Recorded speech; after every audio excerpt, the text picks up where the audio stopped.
Ramadan Tag 12. Wir starten direkt in der Küche. Ich habe das nächtliche Frühstück nicht mitgefilmt. Es gab wieder Granola. Das war die letzte Runde. Die haben diese drei und einen kleinen Bottich schon aufgegessen. Ja, muss ich die Tage nochmal Neues machen.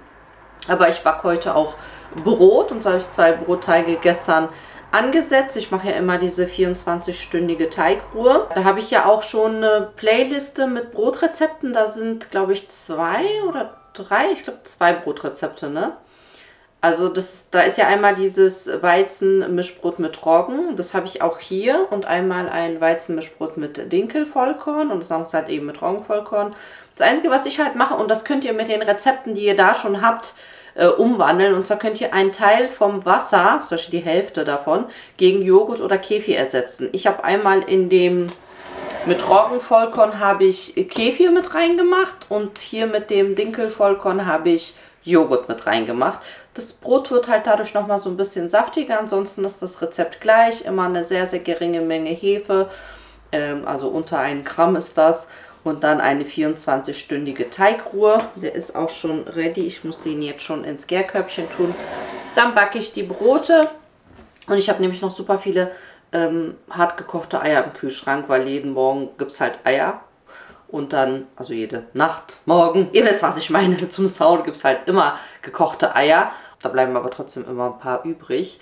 Gekocht passiert ja mit denen nichts im Kühlschrank, aber ich denke, ich mache dann heute so einen Eiersalat. So einen extra proteinreichen Eiersalat. Joghurt habe ich gemacht. So, ich mache die ganze Zeit ja diese schnelle Variante im Thermomix. So ist er super schnell fertig. Ach, ich bin immer so happy, dass mein Joghurt so schön wird. Auf jeden Fall, der kommt unten in den Kühlschrank. Der darf noch durchziehen. Dann machen wir heute, ich habe nämlich, seht ihr, das meinte ich jetzt, ich habe halt viel mehr Zeit früher hier zu starten, ohne dass ich vorher halt noch das Video vom Vortag schneiden und hochladen muss. Deswegen, ja, habe ich Zeit jetzt auch Brot zu backen und dann machen wir auch noch einen Kuchen. Ich dachte mir, weil ich habe viele frische Heidelbeeren gekauft und ich hatte schon länger, hatte ich auf meiner Merkliste, im Thermomix kann man sich ja mal so merken, die Rezepte, die man machen will. Da war so ein Joghurt-Heidelbeerkuchen. Ich glaube, den mache ich, so einen Kastenkuchen, geht schnell. Dann mache ich heute Fake Mante. Vielleicht kennt ihr das. Mante sind ja diese kleinen gefüllten Teigtaschen, meistens mit Hackfleisch. Und diese isst man dann mit Joghurt und so ein bisschen so eine Tomatensauce. Sehr, sehr lecker. Kaufen wir auch oft. Das ist dann meistens so tiefgefroren, frisch gemacht und tiefgefroren. Aber es gibt die Fake-Mante-Variante, die macht man dann mit Nudeln. Und wir hatten jetzt auch noch kein Nudelgericht gehabt seit Beginn von Ramadan. Deswegen das. Salat natürlich wie immer. Und dann als Vorspeise machen wir dann eine schöne Gemüsesuppe.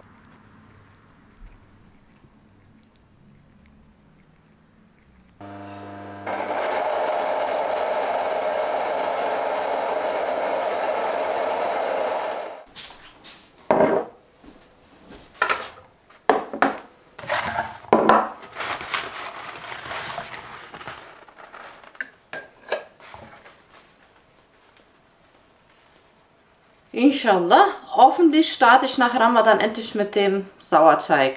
Das steht bei mir ganz oben auf meiner To-Do-Liste.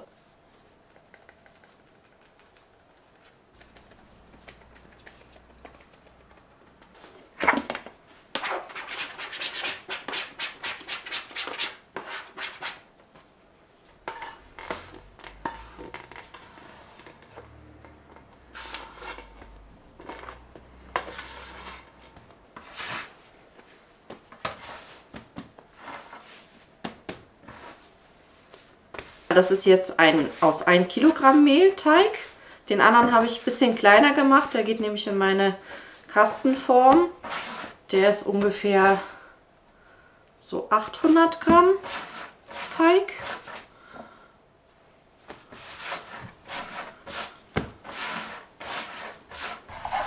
So, dann geht das Ganze ins Gärkörbchen.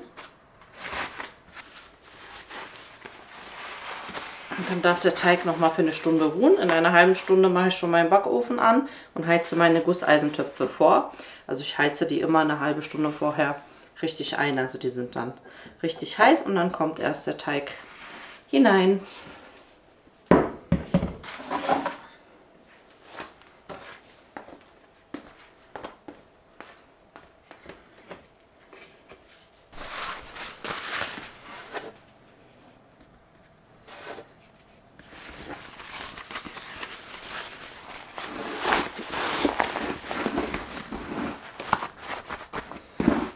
In der Zwischenzeit bereite ich schon mal das Gemüse für die Suppe vor. Ich nehme hier jetzt Zucchini, Karotten, Kartoffel, Lauch, Sellerie, also Stangensellerie, Knollensellerie, ein bisschen was für den Pfiff, noch eine grüne Peperoni und Champignons und das würfel ich alles klein. Da könnt ihr reinhauen, was ihr wollt, aber ich mag diese Kombi. Den Kuchen backe ich erst nach den Broten, weil ich muss jetzt meine Gusseisentöpfe vorheizen. Und dann knapp eine Stunde die Brote backen. Und dann ist der Ofen vorgeheizt. Dann kann der Kuchen rein. Das dauert ja eh nicht lange.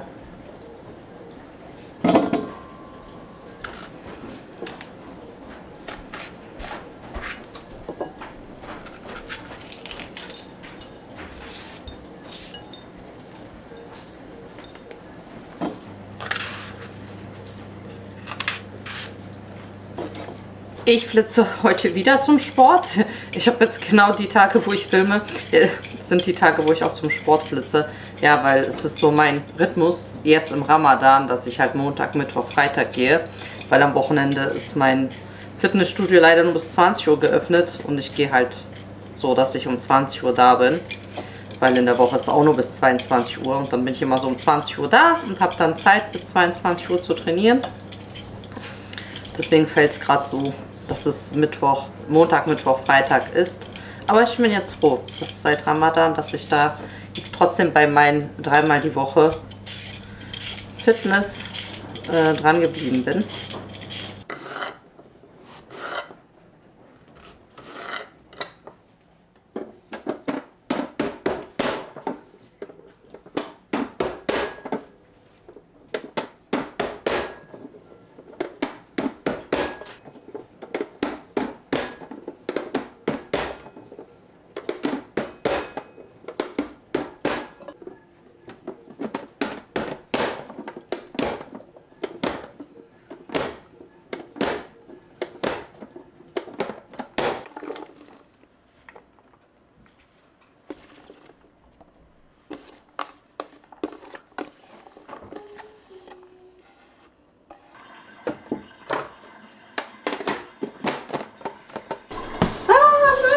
Was riecht hier so?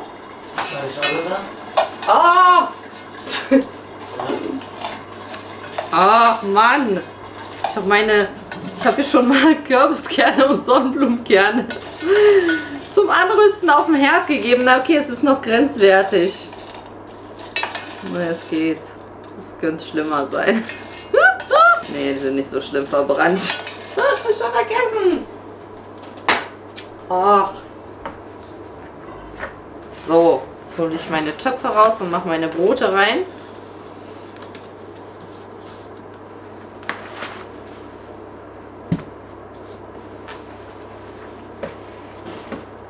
Und ich überlege, was riecht denn hier so?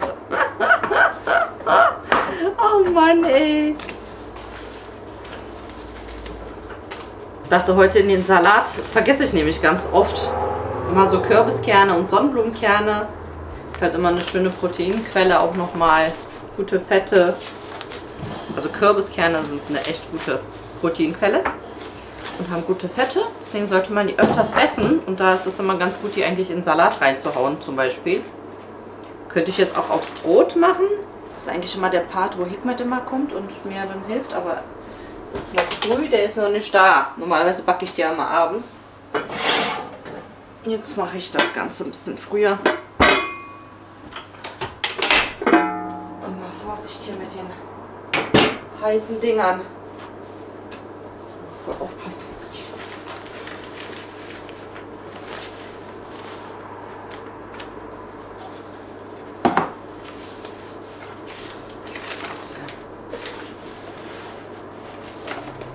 Den schneide ich so ein bisschen ein.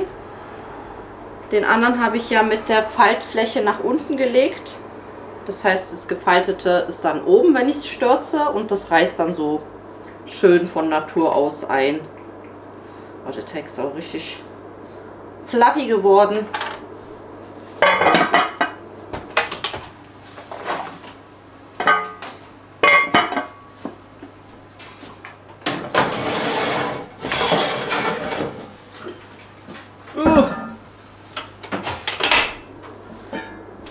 Wenn ihr im Gusseisentopf backen tut, dann müsst ihr unbedingt euch so eine fetten Handschuhe besorgen.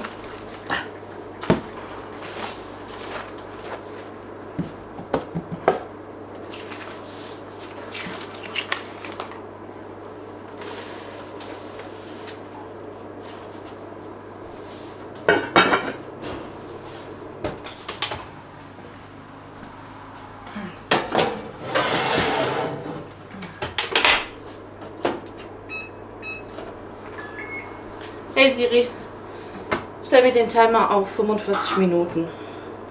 45 Minuten, der Countdown läuft. Brat jetzt das Gemüse für die Suppe in Butterschmalz schön an. Das sieht jetzt echt viel aus, aber das fällt ja auch ein bisschen zusammen. Dann hatte ich eben eine Nachricht bekommen von meiner Mama und habe sie angerufen, weil deren Hund ist verstorben. Ja, der ist einfach morgens lag der da. Der war aber schon alt, also der ist an Altersschwäche einfach gestorben, also im Schlaf sozusagen. Und dann ist mir in dem Moment eingefallen, dass ja mehrere von euch nach Luna gefragt haben und ich wollte es eigentlich auch nicht so sagen. Ich finde das immer so traurig, aber ja, so ist das halt. Ist nicht einfach Haustiere, deswegen ich hatte das letztens auch auf Instagram gesagt. Also so ein Haustier ist mit Verantwortung verbunden, ja. Und unsere Luna war leider schon lange krank gewesen. Die hatte schon vor mehreren Jahren schon mal eine OP gehabt, weil sie einen Tumor im Rachenbereich hatte und war jetzt auch schon seit ja, fast 2 Jahren hat sie schon, sag ich jetzt mal, gelitten. Und jetzt war es schon so schlimm, dass ihr ganzer Rachen ja, mit Tumoren war und sie kaum noch Luft bekommen hat. Die hat uns so leid getan und dann hat es auch keinen Sinn mehr gemacht und wir mussten sie leider einschläfern lassen. Deswegen sage ich, so ein Haustier ist halt auch, man muss sich darum kümmern, man muss sie zum Arzt bringen, man muss sie pflegen, auch seine Haustiere muss man gut ernähren. Ist alles wichtig und alles mit Verantwortung verbunden. Deswegen ja, hier die traurige Mitteilung, falls ihr euch gefragt habt, wo ist die dritte Katze. Luna war übrigens die Mama von Blackie gewesen. Anstatt dass das Tier noch weiter leidet, ja, gab es leider keine andere Lösung.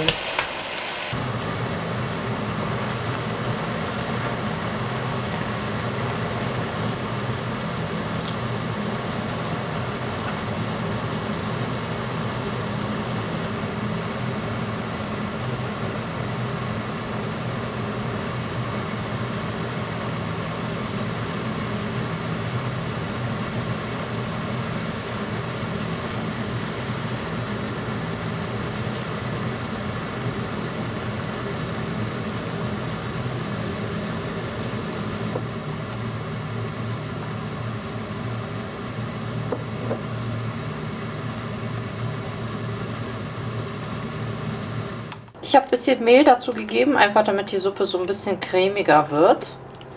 Und jetzt was von der Gemüsepaste dazu gegeben. Und jetzt lasse ich das schön köcheln. Und zum Ende kommt noch mal ein Schluck Sahne. Würzen diesmal nicht vergessen. Salz, Pfeffer eigentlich nur. Und dann frischen Dill, finde ich, passt sehr schön bei der Suppe auch. Könnt aber auch Petersilie nehmen oder gar keine Kräuter, wie ihr mögt.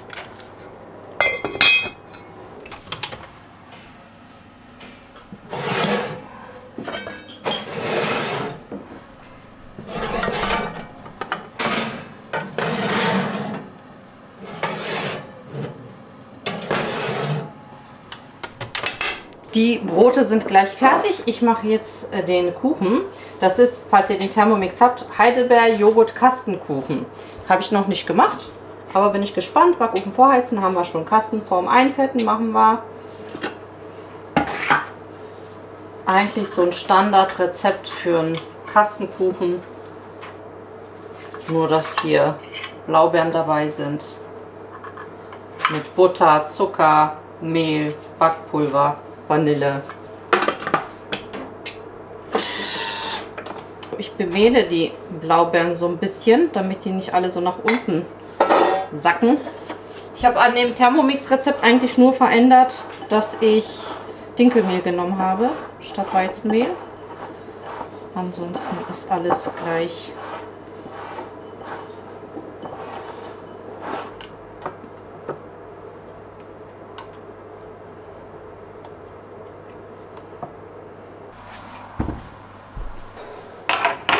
Hier haben wir das Weizenmischbrot mit etwas Dinkelvollkorn und Joghurt.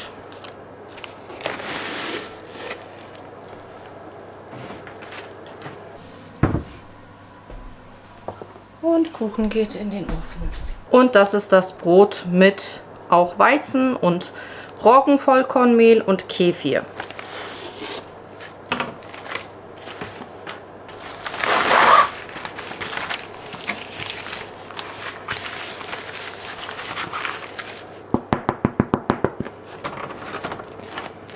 Kross, frisch, lecker. Mal den Klopftest. Jetzt geht's an den Salat. Ja, welche Katze? Könnt ihr mir mal sagen, welche Katze bitte Gurken essen tut? Kommst du ran? Gucke mich. Gucke mich.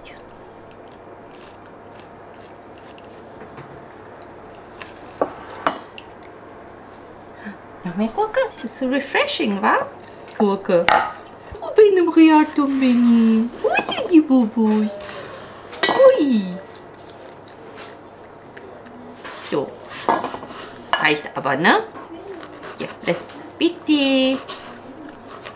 Bitte. Keine Gurke mehr da. Das war's. Hayır.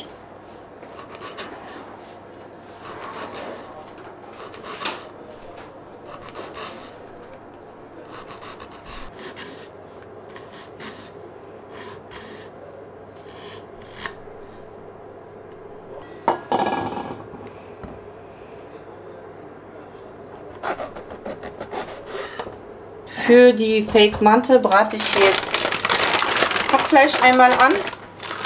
Eigentlich nur Hackfleisch mit Zwiebeln, Knoblauch, Salz, Pfeffer. Ich mache jetzt auch eine bisschen größere Menge, damit wir auch ein bisschen unsere Proteine reinbekommen, ne?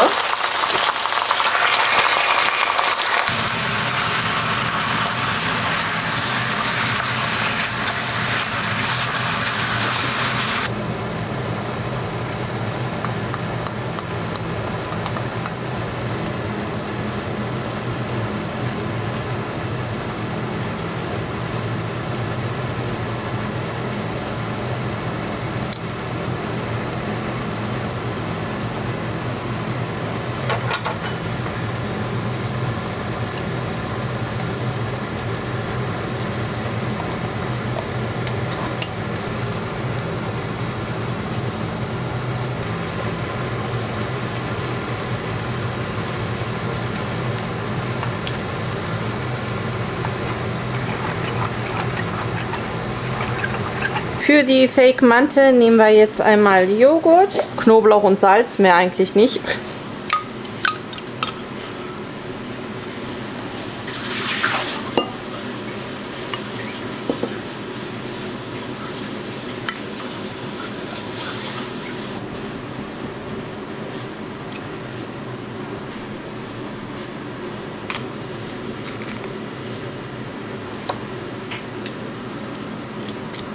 So, der Joghurt ist fertig, nur Salz und Knoblauch. Ahmed rührt mir dann noch das Hackfleisch, da habe ich auch nur Salz und Pfeffer dazu gegeben. Könnt ihr mir mal sagen, wie macht ihr das? Ich habe das jetzt noch mal länger angebraten, deswegen sind die Zwiebeln jetzt auch mit angebraten. Aber normalerweise brate ich immer als erstes die Zwiebeln an und mache dann immer das Fleisch dazu. Ich sehe aber voll viele, die machen erst das Fleisch und dann die Zwiebeln dazu. Wie macht ihr denn das? Ich habe es heute erste Mal so rum gemacht.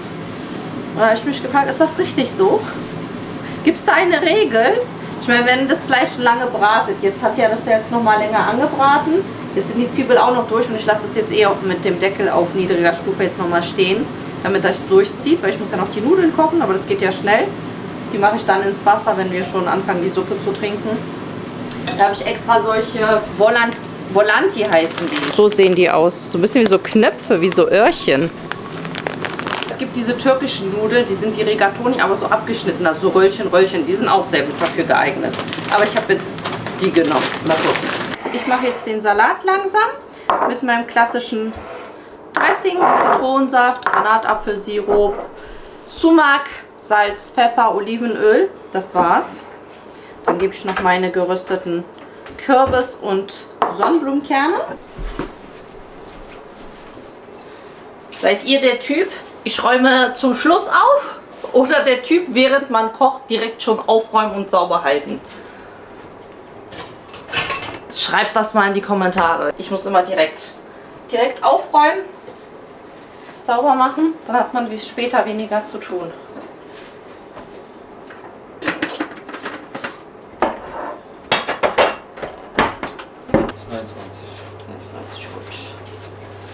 Gut.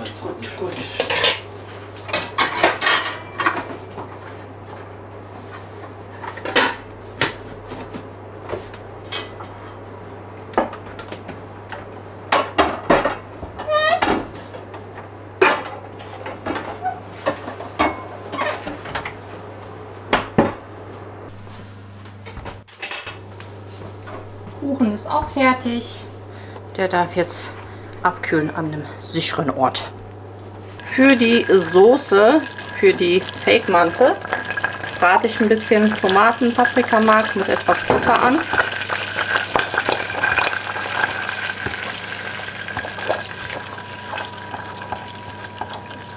Hierzu kommt jetzt Minze.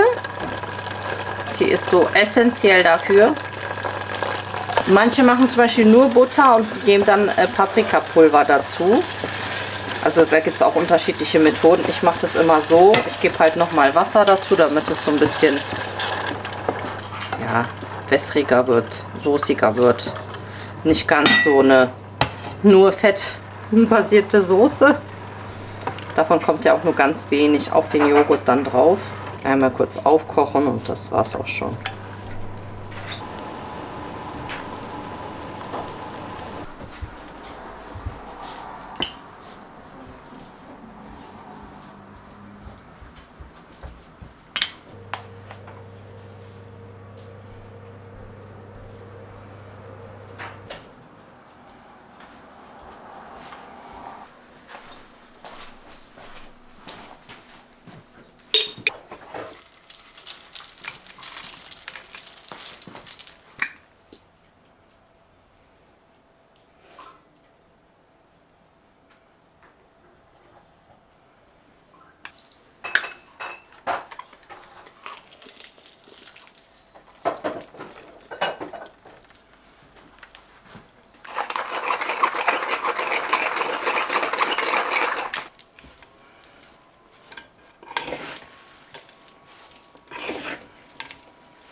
Hikmet, komm und schneide das Brot.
Fluffig. Mhm.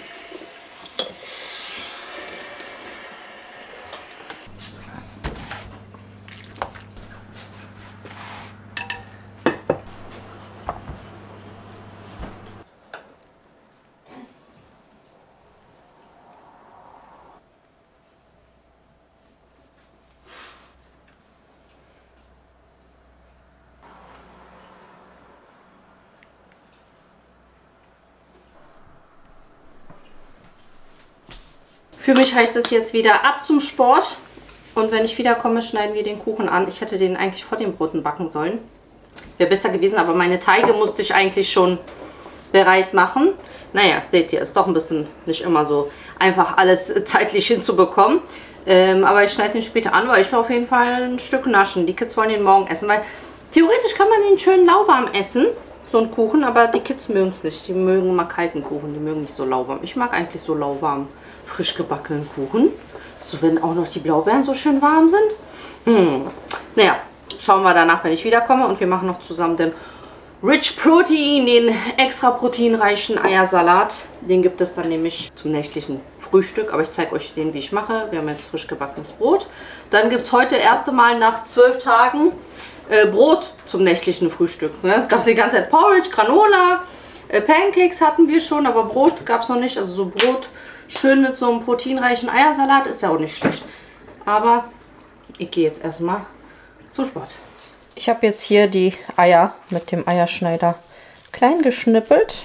Es waren so viele Eier, die schon gekocht waren im Kühlschrank. Und dazu gebe ich jetzt klein geschnittenen Dill, Petersilie und rote Zwiebel. Eigentlich mache ich das gerne mit Lauchzwiebeln, aber ich hatte jetzt keine mehr da. Deswegen rote Zwiebel. Ich habe die ganz fein geschnitten. Damit wir nicht so viel Mayonnaise benutzen müssen und das Ganze noch proteinreicher zu machen, gebe ich jetzt Körnigen Frischkäse nämlich dazu. Der passt hier sehr gut. 2 Packungen erstmal. Und dann schaue ich mal. Dann eben auch Mayonnaise. Ich habe noch so eine Chili Mayo. Die ist jetzt nicht so scharf, aber ich will die auch leer machen. Deswegen mache ich die auch noch mit rein. Schmeckt halt ein bisschen würziger. Etwas Salz und Pfeffer.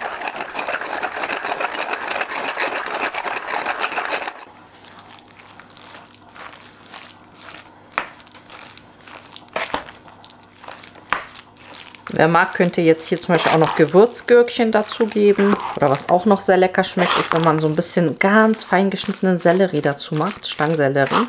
Schmeckt auch sehr gut.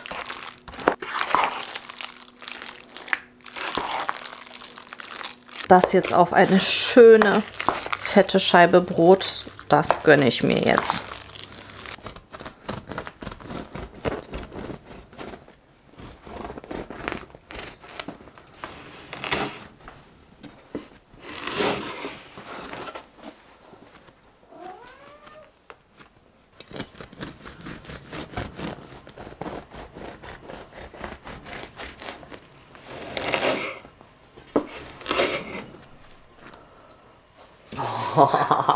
Das nenne ich mal eine Brotscheibe. Ja, hast nichts gegessen. Ja.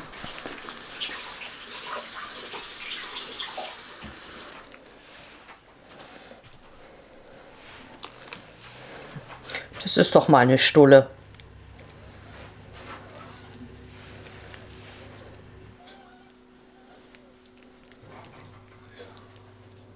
Ich mache jetzt noch so ein bisschen Bagel-Seasoning noch mal oben drauf. Ach, nur für die Optik. So, sieht doch schick aus. Es haben doch schon ein paar von dem Kuchen genascht. Ich schneide mir auch ein schönes Stück zum Nachtisch. Hikmet meinte schon, das schmeckt richtig lecker. Die Blaubeeren sind zwar doch ein bisschen runtergerutscht, aber der meinte, es schmeckt richtig lecker. Das sieht auch richtig saftig aus. Ich meine, da ist ja ordentlich Butter drin. Und der Joghurt hat das Ganze schön saftig gemacht. Ich habe schon ein paar Krümel probiert. Der schmeckt wirklich sehr lecker.